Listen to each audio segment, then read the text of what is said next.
Акчаң болсо, sen ата экенсиң. Акчаң болбосо, sen адам эмес экенсиң да. Чийибиздин аямакпыз эмнеси. Эл кийгенди кийип, эл жегенди жеп, чоңоюшту акырында мамтып, жалгыз калдык, айла жок. Адам ба коркуп турган болсо, анда баса албайт да адам. Эки балам экөө тең эле көрбөйт. Балдарда не күнөө? Дастан Бекешевдин кылган азабын эми болсо майып тартып атат да. Сопулар мынтип саптайт мынакей. Мында паровоз кылат.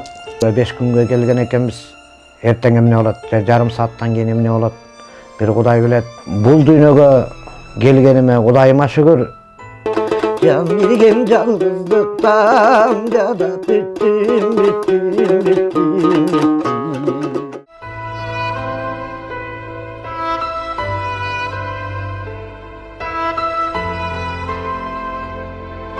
Өмүр жогорку 4 тариптен турган жөнөкөй сөз биз үчүн кандай гана чоң мааниге ээ.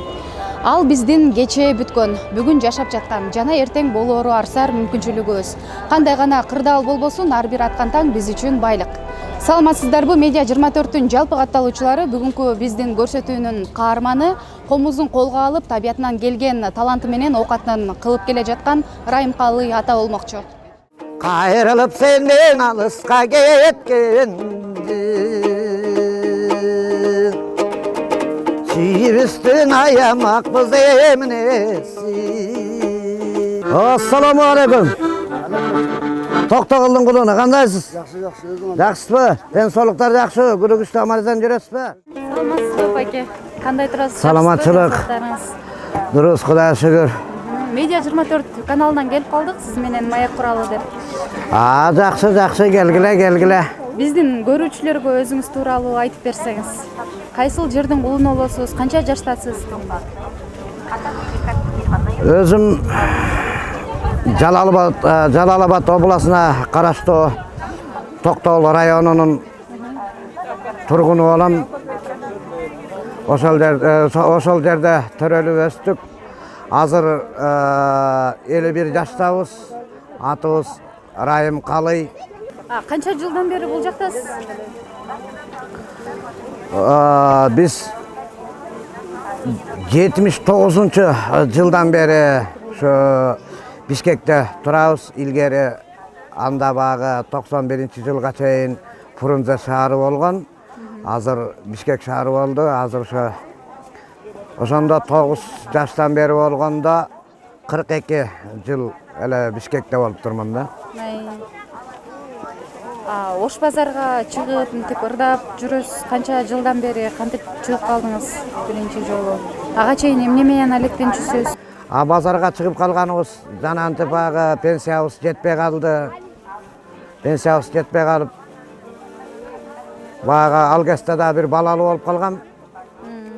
Анан багы күнүнө самын деген керек экен, нампам деген керек, анан багы алган айлыгым жетпей калат.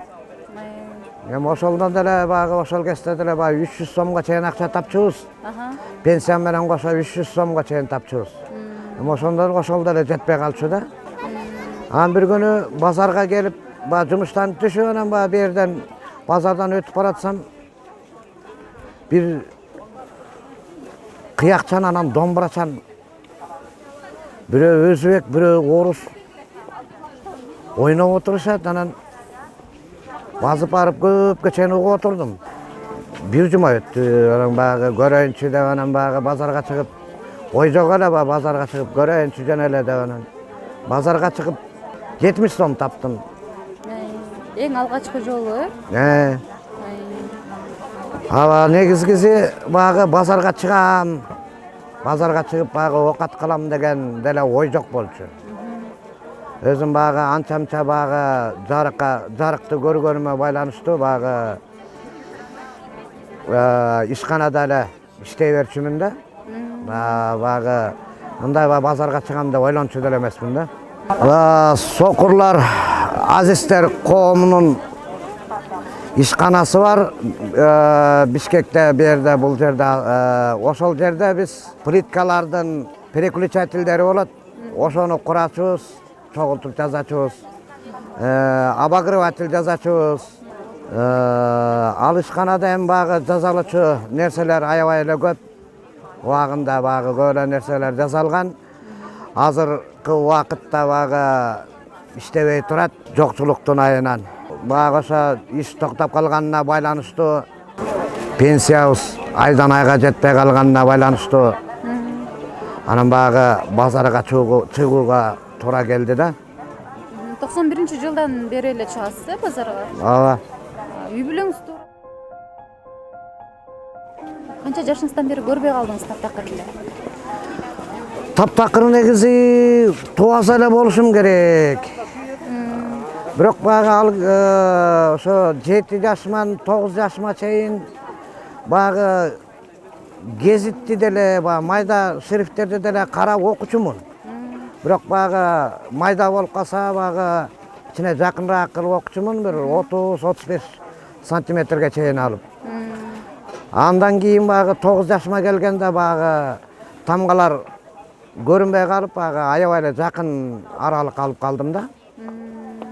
Анан баягы кыйналганыман, анан баягы биякта ошондо баягы Фрунзе кези болчу. Баягы бияка алып келип, анан баягы бияка мектепке киргизишти, биякта мектептен окуп билим алдык да. Өзүңүз кантип келесиз? Өзүм эле келем. Өзүм келем, кайра өзүм кетем. Жашоо турмуш деген ушул экен, айла жок. Балдарыбыз чоңоюп, баягы өз оокатына киргизип, өздөрү менен өздөрү болуп кетти. Биз болсо азыр ушинтип баягы жалгыз монтип эптеп күнүмдүк оокатыбызды кылабыз. Жакын эле жерде турасызбы? Жакын эле жерде. Күнүмдүк кирешеңиз канча сом болуп калат? Эми мактанганда бир күндө бир 700-800ге чейин барат да. Эң болбой калды дегенде канча болуп калат? Эң болбой калды дегенде 40 сом болуп калат, 50 сом болуп калат, ар кандай да. Ар кандай да. Комуз чертип оокат кылат экенсиз, анан комузду кайсы жылдары кантип үйрөнүп калдыңыз эле? Комузду өзүм негизи бала кезден бери эле комузга аябай жакынмын да. Туугандар, баягы өзүм туугандарым баягы көзүң көрбөсө балам кантип чертесиң дегенден баягы ал өнөр баягы акырындан жоголо баштаган. Анан баягы сокурларды көрүп, комуз черткендерин көрүп, кыяк ойногондорун көрүп, анан ойносо болот турбайбы деп анан ошентип өрчүтүп кеттик да.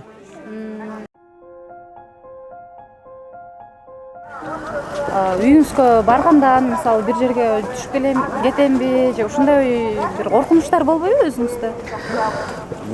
Жок, коркунуч болбойт. Анткени эгерде адам баягы коркуп турган болсо, анда баса албайт да адам. Биринчиден баягы адамдын ориентировкасы болуш керек. Ааламдын 4 тарабын билбесе, анда ал баса албайт да. Анткени каяка баратат ал билбейт да.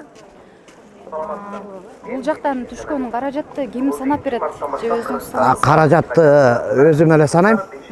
Кантип билесиз 100 сом экенин, 50 сом экенин? Эми баягы чоң кичинекей бөлүнөт да, бу тыйын деле, кагаз деле, баягы кагаз акчалар деле, баягы булардын баягы размерлери ар кандай да. Размеринен эле кармап билебиз да.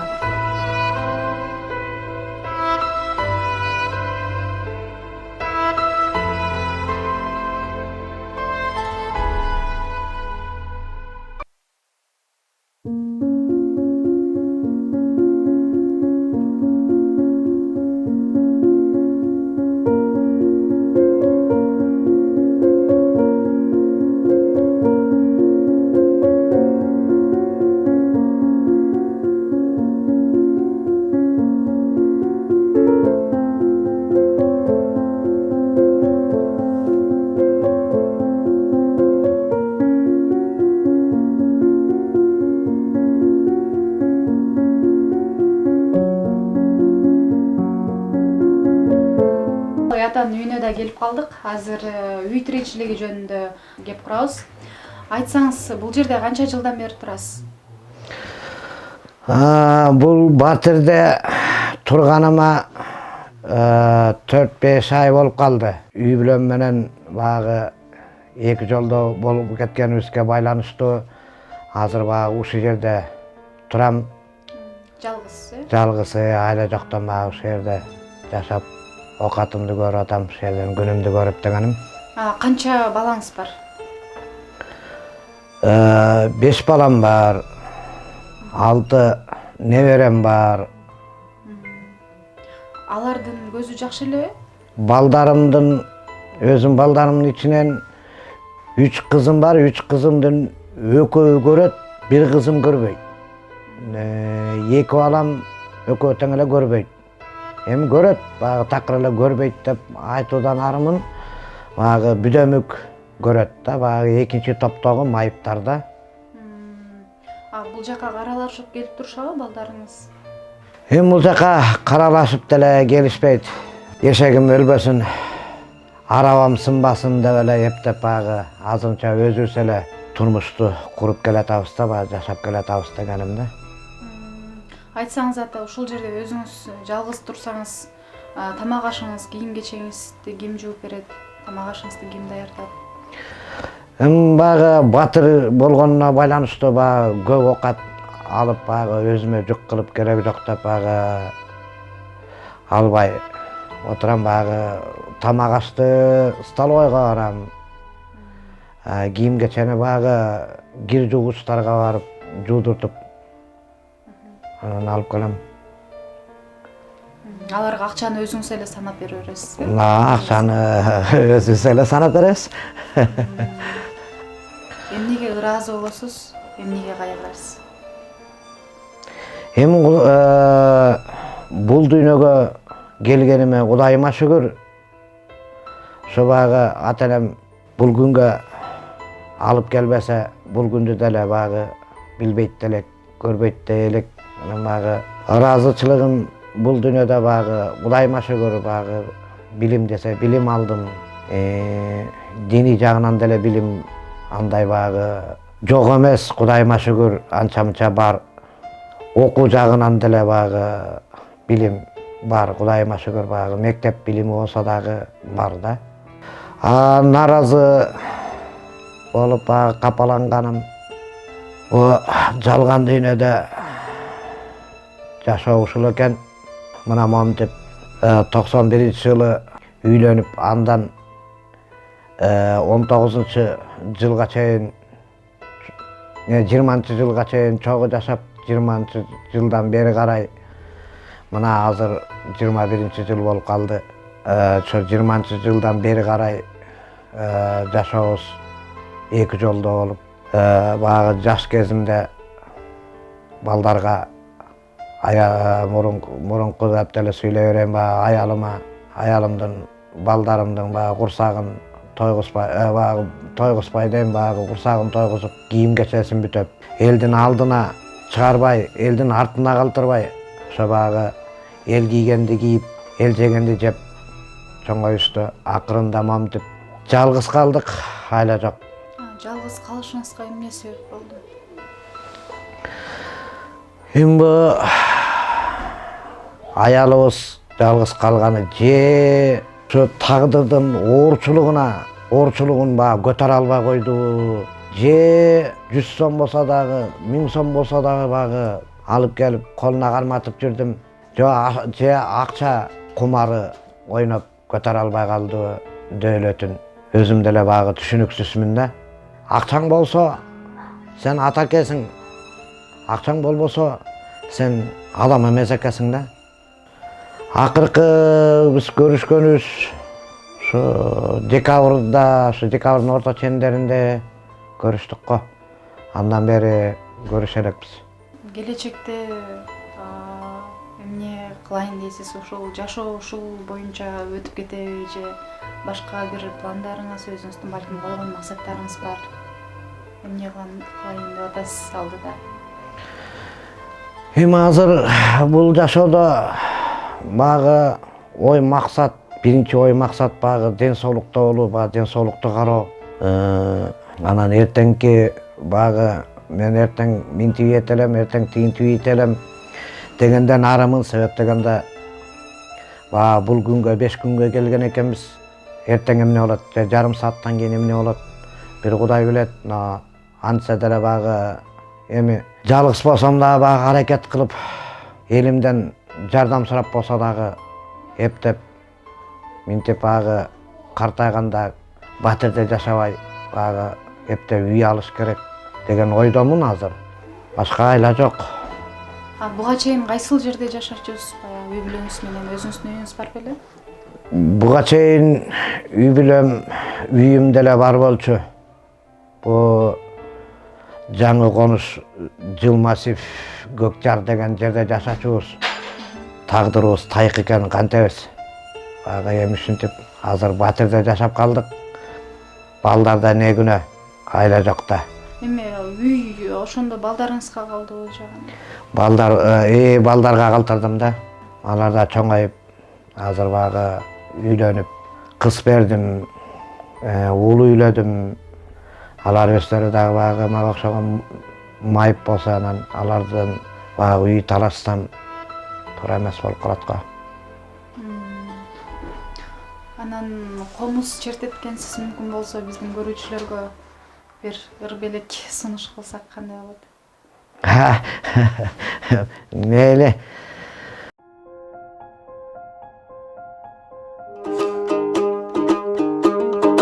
Суңдуң атыман қалды, сүйреңе дарман қалмады.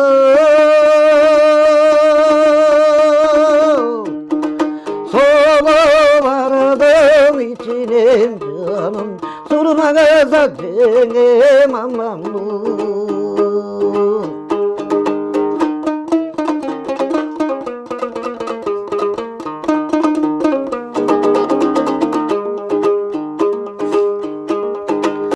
Айтсаңыз ата, сизге кандай жардамдар келип турат? Мамлекет тарабынан, балким жеке ишкерлер тарабынан?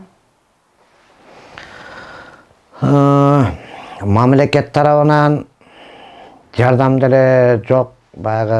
Өкмөт пенсия бөлүп берген эле болбосо, башка жардам деле жок да. Ар бир майып өз алдынча окатын кылып атат да, колунан келишинче. Эми жеке менчиктер ишканалары боюнча болсо, эми болуп калат. Атайын үйгө келишпесе деле ошо базарда ырдап жүргөндө берип калышат. Чай ичип коюңуз, керегиңизге керек деп алыңыз, керегиңизге жумшап алыңыз деп эметип калышат. Мен ошо Көкжардагы мамлекет бөлүп берген, мамлекет биздин коомго сокурлар дүлөй коомуна үй салып берилген. Үй салып берилгенден 225 батир салынган. Ошондон 72 квартираны эптеп чыгарып бердик. Улам митингге чыгып атып чыгарып бердик. Бу ареске туруп калганы жанагы Сокур Дастан Бекешев талаада калган Калык Баркта Басович деген, анда ошол аксакал төрагалык кылып турган. Ошол аксакал үйдү салып, ошо сокурларга бөлүп бергенден кийин жанагы Алтынбек Тоокел уулу дегенди жалдап, анан бул негизи Дастан Бекешевдин берге сокурлар дүлөйлөр коомуна киригишкенге акысы жок болчу. Мунун жолу да жок болчу аяка. Бул ошо жака киригишип, үйлөрдүн баарын ареске коюп койгон. Бул бир эле жерден эмес, 4-5 жерде азыр аресте турат. Булардын Дастандын киригишкени эмнеден болду? Депутаттыктан түшсө, калктын ордун ээлеп алуу деген максаты болчу да. Калкты ордунан түшүрүп, калкты сен туура эмес кылгансың деп, кылса чоңдор туура эмес иш кылса кылгандыр. А бирок азабын, Дастан Бекешевдин кылган азабын эми болсо майыптар тартып атат да. Бул качан чечилип калышы мүмкүн? Бул биз 2016-жылдан бери соттошуп келатабыз. Андан бери мына 5 жыл болуптур. 5 жылдан бeri соттошуп келатабыз. Ал ордунан жылып да койгон жок. Берге баягы ошо Дастан Бекешев менен чогуу окугандар бар да, баягы ошолор да ошо Дастанга жардам бергенсип атат да азыр. Ойлонуп атасыңарбы, мага кантип таанып атат деп, мынакей көрсөтүп берейин. Көрдүңөрбү? Бул чоң. Алдындагысы чоң. Анан кийин 20 сомдуктар кетет. Ошо ушу менен билинет да, мынакей. Бирин ичине бирин коюп, билип алат да. Сопулар мынтип сорттойт мынакей. Паровоз кылат. Мынакей мынтип келип, сыйпалап алып мынтип чоңдорун тере берет мынтип. Азыр айтып берем. Мен колумда азыр 1 сомдук, 3 сомдук калды. Мынакей 5 сом булан 5 3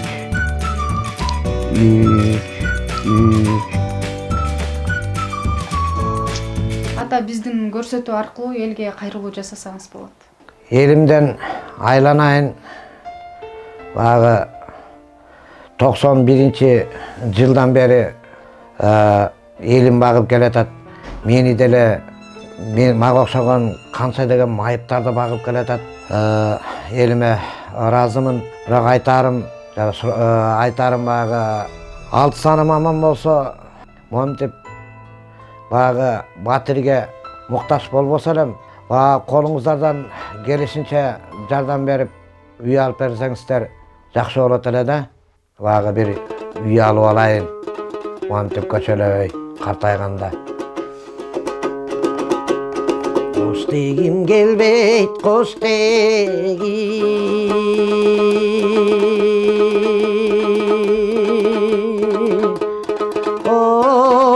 Ozgo bölüp çok kebir.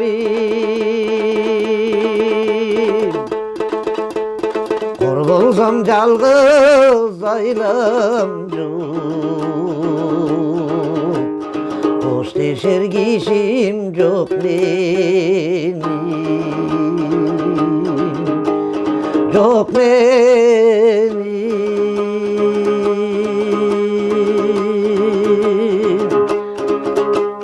Karap karap kayradan seni samar. Güttüm güttüm güttüm güttüm.